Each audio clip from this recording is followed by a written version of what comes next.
In this video, we're going to be sharing some abundance mindset hacks that you can use to create more opportunity, more money, more luxury, and more richness in your life. So if that's something that you're interested in, make sure to stick around to the end because I'm going to be sharing things I've actually never talked about before in my 15 years of entrepreneurship and having been a financial expert for 8 of those 15 years, I never would have said anything that I'm going to be talking about in this video today. Hi, my name is Amanda Abeo. Welcome to Mindful Success Path. On this channel, we talk about how to get what it is that you desire without all the extra stress and drama that most people are accustomed to. So if that's something that you're interested in, make sure to subscribe and hit the notification bell so you don't miss a single video that we have coming out on this channel. And if you would like to dive deeper into the neuroscience of manifestation, because it's not just woo-woo, it's also science,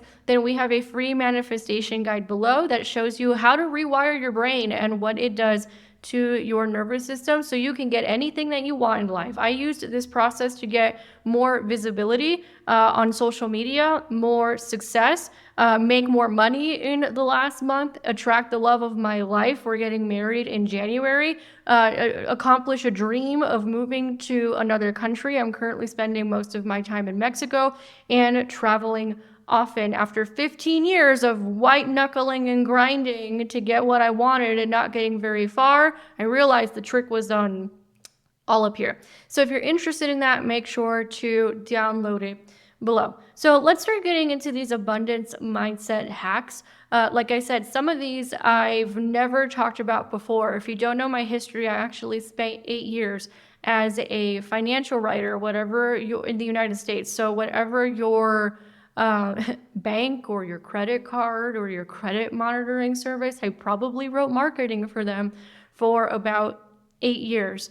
And I would talk a lot about budgets and savings and what was it, the 30-20-50 rule and all these different kinds of things. And they were helpful to a degree until I started to realize, wow, most people are jacked up in the head about money. And I don't say that flippantly, it's just the truth. Most of us are jacked up in the head about money. So then I made a transition, and the transition was, okay, well, let me go into teaching people how to make money. So I started training people on sales and business and marketing for quite a long time. I still do it in a lot of our programs, which you can check out below. And I started to notice the same problem. So it was like, okay, we made an improvement, right? Which is taking everybody from being completely scarce and constricted all the time by their debt and their budgets and how they can't have anything and they have to eat rice and beans for the rest of their life, to teaching them how to actually make money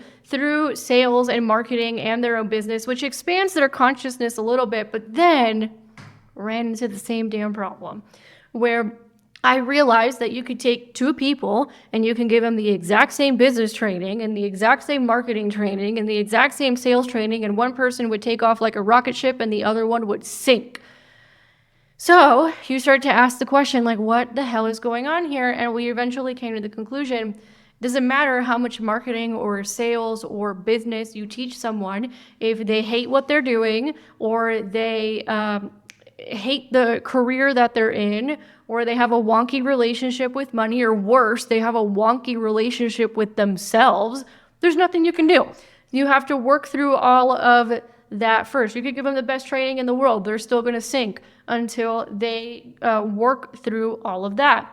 So one of the things that you can do is you can go through some of these abundance mindset hacks to help you start putting yourself and your brain really on board with creating more opportunity in your life. And this doesn't mean that you're going from I'm making nothing to 6 figures. We see people get stuck at 6 figures, $500,000. We see them get stuck at 7 figures. I got super stuck when I was, on my way to a 7-figure business. That's when I got probably the most stuck and did the most damage.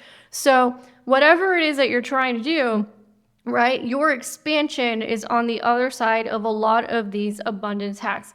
Number 1 is going to be emotional release and somatic practices. Now, this is something that I never in a million years would have said when I was a financial writer, mostly because I wasn't aware of it. And even if somebody had told me, I would not have understood what they were talking about. So a lot of our beliefs, traumas, things that we grew up with, even stuff from our ancestors, lives in our bodies.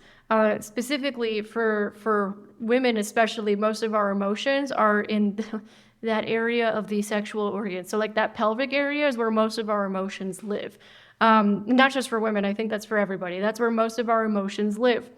And what happens is most of us are walking around like this, right, not feeling anything.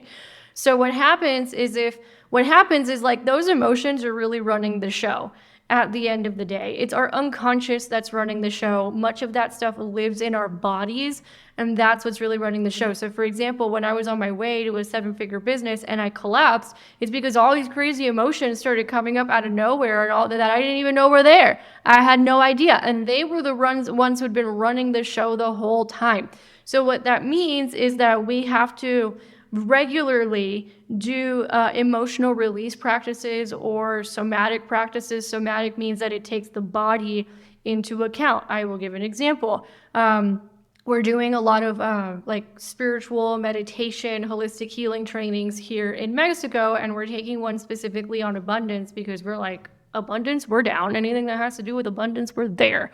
And one of the things, and I did not expect this to happen, in the second class, we ended up doing emotional release and somatic work.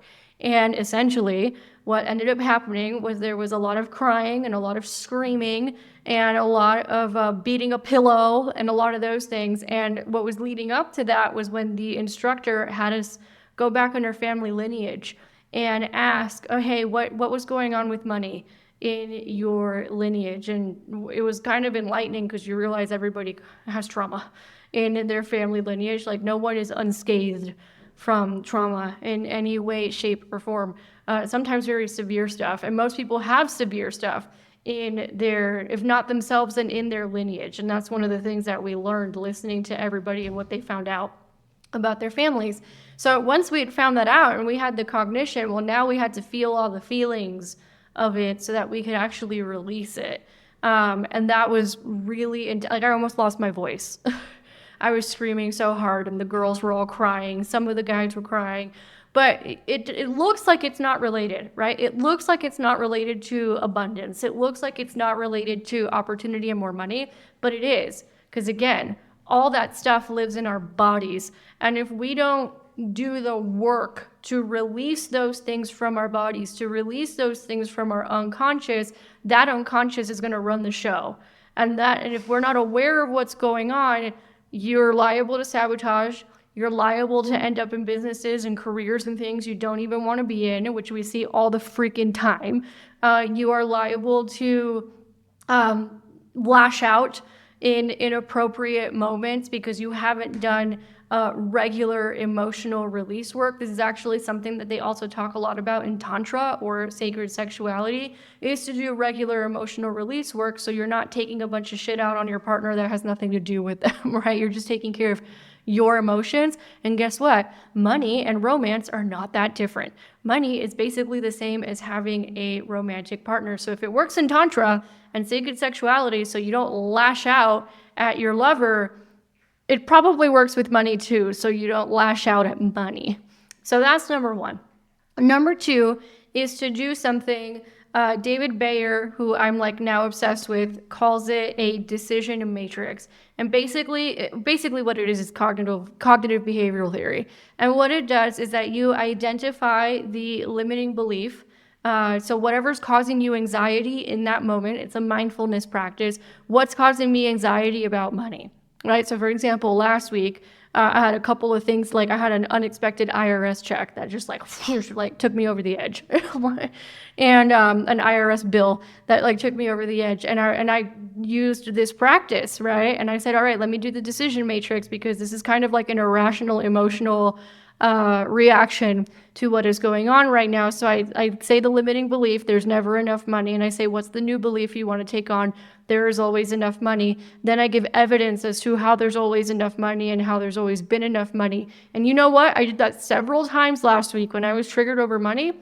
And by the end of the week, even though we were having all these weird things happening that week, by the end of the week, we had actually attracted more than double the cash of what we had made the month before, even with the unexpected problems and expenses. So what does that tell you? That tells you that what you have going on up here really affects your decisions, because most people would get anxious, or they'd see a problem, or they'd get triggered about something, and they would let those emotions take over everything. And they'd be like, I just don't feel like working today. I'm going to quit. I'm going to throw in the towel. I'm going to go try another strategy because this strategy is not working. That's what they do. It's all sabotage. Or I'm going to go do a bunch of busy work but not actually sell anything. It's all sabotage. So instead, what happens is you have to learn to become extremely aware of what's going on in your emotions in that moment. Retrace it to, what am I thinking right now that's causing all these emotions? And what am I believing that's causing these thoughts and therefore causing the emotions? And actively make a practice to change that. And we've tested this with clients, by the way. We've seen them make more money in 48 hours once they realize that there's some sort of like weird emotional behavior going on, and then we trace it back to like some wild thought and belief that doesn't even make any sense, but then we rework the belief. So that's number 2, is doing something called the decision matrix. And number 3 is something that I've started to implement recently, and I've seen amazing results from it. It's actually a feminine embodiment practice, but guys, you can do it too. Okay, it's just women struggle with this a little bit more, so they call it a feminine embodiment practice, which is having a pleasure practice. It means prioritizing your pleasure. Guys don't have as much of a problem with this as us women do because of our conditioning, which is why you see a lot of women talking about it, but some guys do. And that what you do there is that you prioritize what brings you joy and what brings you pleasure every day. Now, what's liable to happen if you've never done this before, which was, me a couple years ago, is your brain might freak out because you're so used to the hustle and the grind and the survival and the hypervigilance that you start putting pleasure first, and you're like, oh my God, everything is going to collapse. Everything is going to collapse all around me because I just took 20 minutes to myself to be in a sauna. That's literally where your brain starts to go if you've never done this before, because that's what most of us are conditioned into. In which case, in those moments, go back to step number 2, use the decision matrix when those emotions and irrational thoughts and beliefs start to take over. But the idea here is to get better at receiving pleasure. The idea here is to get better at receiving, period, because you have to be in a receptive energy in order for money to come in and rewire your abundance mindset. So it's a lot about how good am I willing to let my life get. So if you commit to 30 days of prioritizing your pleasure, you'll start. If you have to rewire your mind about how you're not allowed to have pleasure, or if you are in pleasure, then everything around you is going to collapse, then that's going to be your work to do. If you've already, and I promise you that once you get on the other side, it'll change everything. And for everybody, it's going to be a lot about what are my limits when it comes to receiving, and how can I work through those limits so I can be in a more abundant state of mind and allow more abundance into my life. So hope you guys enjoyed this video. If you did, give it a thumbs up because it helps us with the algorithm gods over here on YouTube. Make sure to subscribe and hit the notification bell so you don't miss a single video that we have coming out on this channel. Make sure to download that free guide below, and I'll catch you guys on the next one.